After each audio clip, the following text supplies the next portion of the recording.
መንግስት በራሱ ክፋትና አቅመቢስነት ያጣው ቅቡልነት መሳሪያ ኃይል ለማስመለስ መሞከር የጥፋት መንገድ ነው። አሁን በአማራ ክልል ሰላምና መረጋጋት እንዲመጣ ከተፈለገ የሚታየኝ አንደኛ መከላከያ ሰራዊት ያለምንም ቅድመ ሁኔታ ወደ ካምፑ ይመለስ። የአማራ ህዝብና የብልጽግና ፓርቲ ግንኙነት በማይጠገንበት ደረጃ ስለተበጠሰ በአስቸኳይ ሁሉንም የአማራ ኃይሎች ያቀፈ ጊዜያዊ አስተዳደር በማቋቋም ችግሩን ማቃለል ይቻላል የሚል እምነት አለ። በአማራ ላይ የሚደርሰውን ዘርፈ ብዙ ጥቃት የተቃወሙና አካባቢ ጥያቄ ያለን አካባቢ ጥያቄ እሺ ብዙ ብላለው አንዴ የተከበራችሁ እንደማመጥ የተከበሩ አቶ ገዱ አካሄዱ ስፋ አይደለም ክልሉን ሲያስተዳድሩ የቆዩ ኖት ብዙም የሚያውቁት ነገር አለ። አሁን የተነሳ ያለው ከአጀንዳ ውጭ ነው። የተከበረው ምክትል አፈ ጉባኤ መጨረስ ችግር የለው የጋራ ችግራችን ለመፍታት ነው እያቀረብኩ ያለው። ከአስቸኳይ ጊዜ አዋጁ ከታወጀበት ጊዜ ጀምሮ በአዋጁ በተግባር እንደሚታየው የተከበሩ አንድ የስነ ስርዓት ጥያቄ ዝማነ ስነ ስርዓት ጥያቄ የስነ ስርዓት ጥያቄ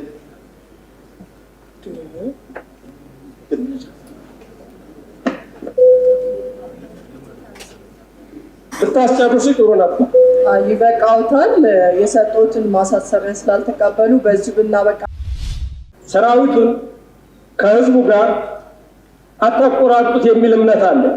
አሁንም ጨርሶ ሳይመሽ ህዝብን ከማሳደድ ወጥቶ ወደ ካምፕ የሚመለስበት ሁኔታ መፈጠር አለበት። ከ3 ወር በፊት የመከላከያ ሰራዊትን የአማራ ህዝብ ጠባቂው አድርጎ የሚመለከት ህዝብ የነበረ ነው። ምክር ቤቱ ቆም ብሎ መጠየቅ ያለበት አሁን ለምን ተፈጠረ? አሁን መከላከያ ሲመጣ ያጠፋኝ ነው ብሎ ለምን ስጋት ውስጥ ገባ? ይሄ በአግባቡ መጤን አለበት የሚል እምነት በተሞላበት መንገድ ሀሳቤን ሰንዝሬ አስተዋጽኦ አበረክት እንደው በሚል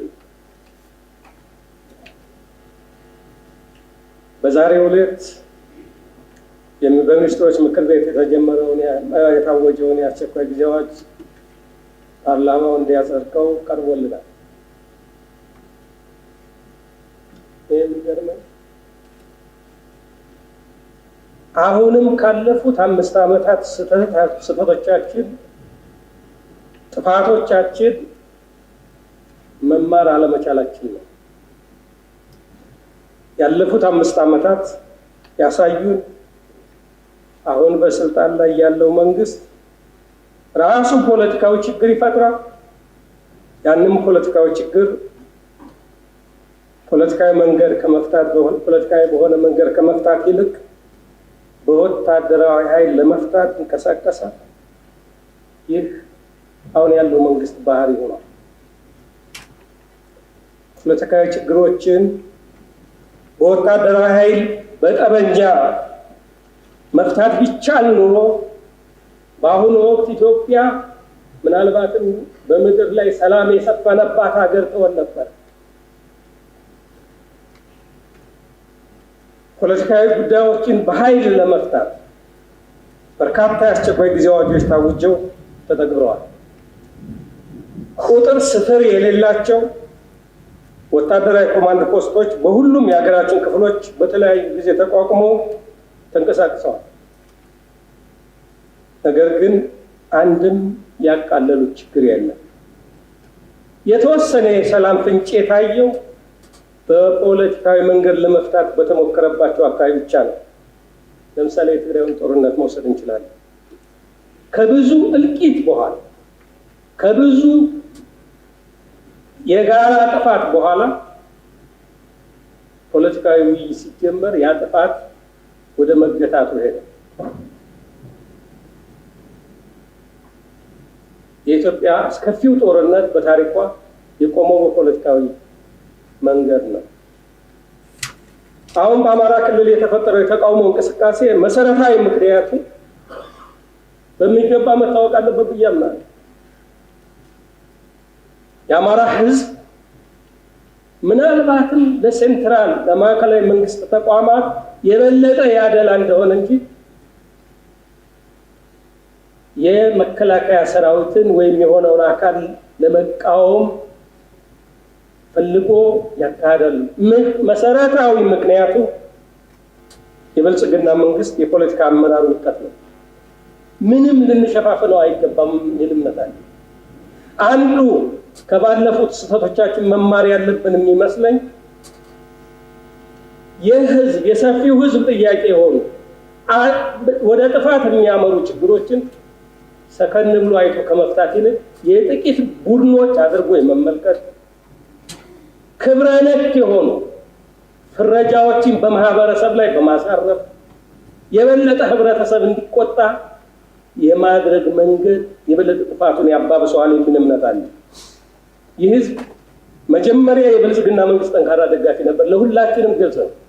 ጠንካራ ደጋፊ በሂደትም ተስፋ የተጣለበት የለውጥ እንቅስቃሴ አቅጣጫውን መሳቱን ሲገነዘብ የመንግስት ስህተቶች እንዲታረሙ አጥብቆ የጮኸ ህዝብ ነው። አጥብቆ ይሁን እንጂ ስህተቶቹ ከሚታረሙ ይልቅ ተባብሰው በኢትዮጵያ የቅርብ ጊዜ ታሪክ ሆነው በማያውቅ ደረጃ እንደው በማንነት ላይ የሚደርስ ጥቃትን ተቃውሞ የታገለው ለለውጥ የታገለው ህዝብ የአማራ ህዝብ ማንነቱን መሰረት ያደረገ የጅምላ ጭፍጨፋ በተከታታይ ተፈጸመበት። ከሚኖርበት ቀየው በገብ በመቶ ሺዎች የሚቆጠሩ መጠጥ ተፈናቀለ። እድሜ ልኩን ያፈራውን ሀብትና ንብረት በየቦታው ትቶ በመፈናቀል ለጉስቁልናና ለውርደት የተደረገበት ሁኔታ ተፈጠረ። ይህም ታርሞ ሰብአዊ ክብሩ እንዲጠበቅ በማንነቱ ላይ የተመሰረቱ ጥቃቶች እንዲቆሙለት በሰላማዊ ሁኔታ መንግስትን ደግሞ ደጋግሞ ሲጠይቅ ይኖራል። ነገር ግን ለመንግስት ያቀረበው በሰላም የመኖር እና የፍትህ ጥያቄ ሰሚ ሊያገኝ ቀርቶ መንግስት በሚሰጣቸው የተለያዩ ፍረጃዎችና የተዛባ ትርጉም ከጊዜ ወደ ጊዜ ጥቃቱ ተባብሶ አማራን እረፍት መንሳት፣ ማፈናቀል፣ ሰበብ ፈልጎ መግደል፣ ማንገላታትና ማሰር ወዘተ። የተከበሩ የምክር ቤት አባል ከአዋጁ ጋር ተያያዥነት ባላቸው ልክ ነው። የአዋጁን አስፈላጊነት ነው እንትን እያልኩ ያለው። ትኩረቱን ወደ አዋጁ አድርገው። እሺ፣ የመንግስት ተቋማት ተልዕኮ ያለ በሚመስል አኳኋን በአስከፊ ሁኔታ እየተጋፋበት ይገኛል።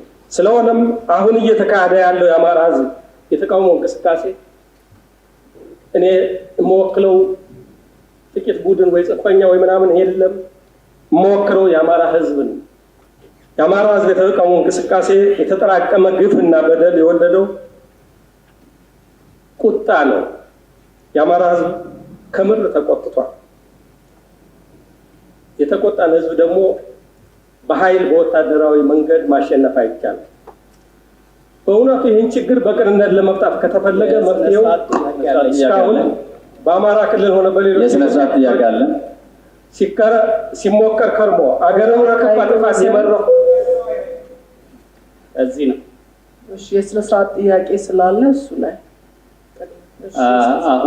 አሁን ከዚህ በፊት የተናገሩ የተከበሩ ምክር ቤት አባል ምክር ቤቱን እየወነጀሉ ስለሆነ እኛ ይሄንን አስቸኳይ አዋጅ በጽንፈኛው እንጂ በአማራ ህዝብ ላይ አይደለምና ይሄ መስተካከል አለበት። አመሰግናለሁ።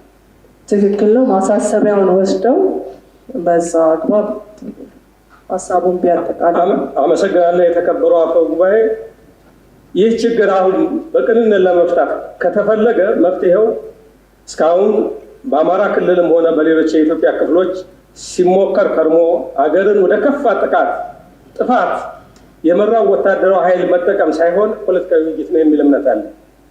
የችግሩ መጀመሪያም መጨረሻም ፖለቲካዊ ነውና አሁን በአማራ ክልል ሰላምና መረጋጋት እንዲመጣ ከተፈለገ የሚታየኝ አንደኛ መከላከያ ሰራዊት ያለምንም ቅድመ ሁኔታ ወደ ካምፑ ይመለስ፣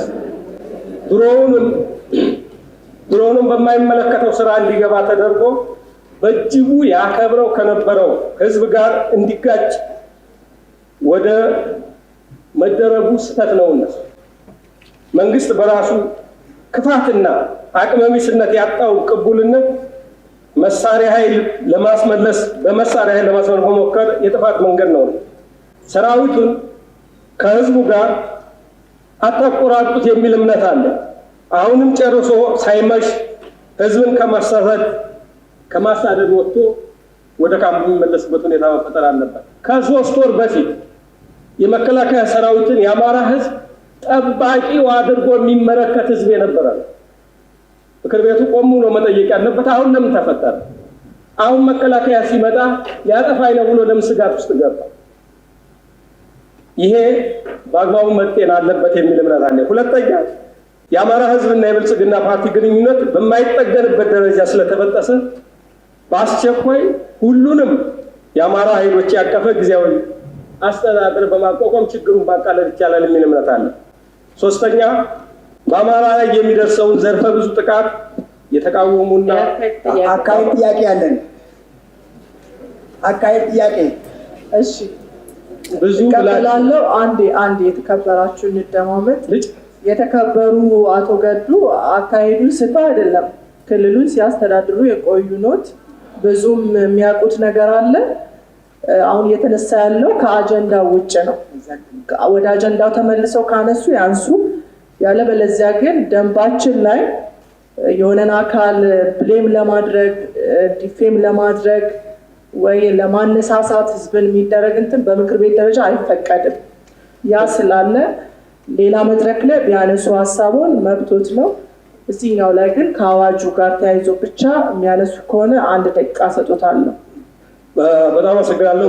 የተከበረው ምክትል አፈ ጉባኤ መጨረስ ችግር የለው የጋራ ችግራችን ለመፍታት ነው እያቀረብኩ ያለው። ከአስቸኳይ ጊዜ አዋጁ ከታወጀበት ጊዜ ጀምሮ በአዋጁ በተግባር እንደሚታየው የተከበሩ የስነ ስርዓት ጥያቄ ዝም አለ። ስነ ስርዓት ጥያቄ የስነ ስርዓት ጥያቄ